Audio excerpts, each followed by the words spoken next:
2 ரூபா தான் என் வாழ்க்கையுடைய விசுவாசத்தை கட்டி எழுப்பினது. என்னுடைய வாழ்க்கையில 97ஆம் ஆண்டு எனக்கு திருமணம் நடந்தது. அப்படி எங்களுடைய வாழ்க்கை போய்கொண்டிருந்தது. எப்பொழுதும் போல ஒரு 3-4 சகோதரிகள் கிராம ஊழியங்களுக்கு போய் சுவிசேஷத்தை அறிவிப்பது, அது ஒவ்வொரு வாரமும் புதன்கிழமை ஆனால் அவர்கள் ஊழியத்துக்கு புறப்பட்டு போவார்கள்.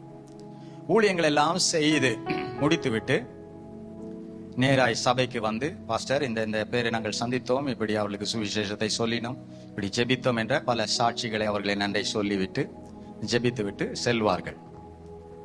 இது எப்போதும் இப்படி நடந்து கொண்டிருக்கும். ஒரு நாள் அவர்கள் சுவிசேஷ ஊழியத்துக்கு போகும்போது பாஸ்டம்மா கிட்ட நான் சொன்னேன், அவங்க மத்தியானம் திரும்பி வருவாங்க, ரொம்ப களைச்சு வருவாங்க, ஒரு சாப்பாடு அவங்களுக்கு கொடுக்கணும் என்று சொல்லி சாப்பாடு செய்யும்படி சொன்னேன். உடனே பாஸ்டம்மா சரி என்று சொல்லி அவங்க சாப்பாடு செய்வதற்கு தயாரான. அந்த நாட்கள்ல இந்த ரேஷன் கடையில தான் அரிசி வாங்குவோம், ரேஷன் அரிசி தான். அப்போ ரேஷன் அரிசி எப்படி இருக்கும் பார்த்தா, அதுல நிறைய கல்லு, நெல்லு, அந்த நெல் உமிகள், புழு, இப்படிப்பட்ட எல்லா விதமான காரியம் அந்த ரேஷன் அரிசியில இருக்கும். அந்த அரிசியை எடுத்து சாப்பாடு செய்ய வேண்டும் என்று சொன்னா கிட்டத்தட்ட ஒரு 6 முறை 7 முறை அந்த அரிசியை ஒழுக்கி எடுப்பார்கள்.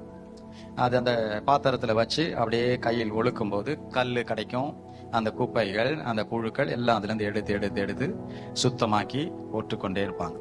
பிறகு அந்த 6-7 முறை அந்த தண்ணி மாத்துவதற்கு காரணம் என்ன என்று சொன்னால், முதல் முறை தண்ணி ஊத்தினதுமே அந்த தண்ணியே ஒரு மாதிரி அப்படியே மாவு கரைச்ச கலர் மாதிரி, பால் கலர் மாதிரி அப்படியே ஒரு மாதிரி ஆயிடும், மாதிரி அப்படியே மங்கலாயிடும். அதை தண்ணி மாற்ற மாற்ற அந்த அரிசியை கழுக கழுக தான் அந்த தண்ணி கிளியரா மாறும். அப்பதான் அரிசியை நல்லா பார்க்க முடியும், அந்த தண்ணி தெளிவாகும். அதற்கு ஒரு 6-7 முறை அந்த தண்ணீரை மாற்றி மாற்றிக்கொண்டு கழுகி எடுப்பார்கள். இப்படியெல்லாம் அந்த அரிசியை கழுகி ஒழுக்கி அதை அவர்கள் சாப்பாடு அடுப்புல பாத்திரத்துல வைத்து சாப்பாடு செய்யும்படி அதை ஆயத்தம் பண்ணினாங்க. பாசமா என்கிட்ட சொல்றாங்க,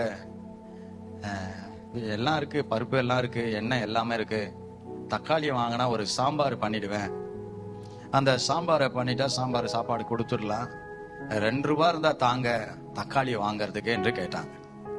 நான் சொன்னேன் சரி என்று சொல்லி 2 ரூபாய் போய் தேடுறோம், என் பாக்கெட்ல இல்ல, பர்சில் இல்ல, எதுலையுமே இல்லை. அந்த நாட்களில் எல்லாம் எப்பவுமே இந்த சமையல் அறையில் இருக்கிற பழைய சகோதரிகளுக்கெல்லாம் தெரியும், அந்த கடுகு டப்பால எல்லாம் 50 காசு, 2 ரூபாய், 1 ரூபாய் இதெல்லாம் காசு அதுல போட்டு வைப்பார்கள்.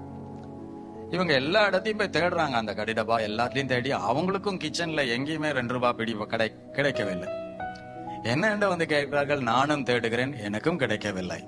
ஏனென்றால் அந்த நாட்கள் எல்லாம் அவ்வளோ கஷ்டமான நிலைமை. வீடு ஃபுல்லா தேடினோம், காசு இல்ல, கண்கள் கலங்கினது, அழ ஆரம்பித்தோம், துக்கம் மனசை உடைக்க ஆரம்பிச்சது. ஆண்டவரே, ஒரு 2 ரூபாய் இல்லையேன்னு யார்கிட்ட போய் கேட்போம்? என் மனைவி சொன்னாங்க, என்ன பண்றது? நான் சொன்னேன், சாப்பாடு செய்யுமா, நீ சாப்பாடு செய், பார்த்துக்கலாம் அப்படி என்று சொன்னேன். மனதுக்குள்ளே வேதனை. ஊழியம் முடிச்சு களைப்பா வர அந்த சகோதரிங்க ஒரு 3 பேர், எனக்கு ஒரு சாப்பாடு கொடுத்து ரசிக்கணும்னு ஆசைப்படுறேன், அவங்களை எப்படிப்பா பட்டினி அனுப்புவேன் சொல்லி வருத்தம், வேதனை. என் உள்ள ஆண்டரோடு போராடுது. சாப்பாடு வேக வேண்டிய நேரம் வந்துச்சு. பாஸ்டமா போயிட்டு சாப்பாடு வெந்துச்சான்னு கரண்டி போட்டு சாப்பாடு பதம் பார்க்கலான்னு அப்படி எடுத்து அழுத்தி பார்ப்பாங்க வெந்துச்சான்னு. அப்போது அப்படி கரண்டி போடும்போது உள்ளுக்குள்ளே அந்த பாத்திரத்துக்குள்ள ஏதோ ஒரு சத்தம் இருப்பது போல அவங்க உணர்ந்தாங்க. ஏதோ ஒரு வித்தியாசமான சத்தம் உள்ள இருப்பது போல அவங்க உணர்ந்து சொன்னாங்க, என்ன தெரியல, அதுக்குள்ள ஒரு மாதிரி சத்தம் கேக்குது, என்ன ஆச்சு தெரியல, என்னன்னு தெரியல. உடனே அவங்க வேகமா சாப்பாடை வெந்து வடித்து ஒரு பெரிய பாத்திரத்தில் சாப்பாடை கொட்டி அப்படியே கலரி பார்க்கறாங்க. என்னடா இது உள்ள என்ன சத்தம் என்னன்னு கலரி பார்க்கும்போது எங்கள் கண்கள் ஆச்சரித்து போனது. நாங்கள் பிரமித்து போனோம்.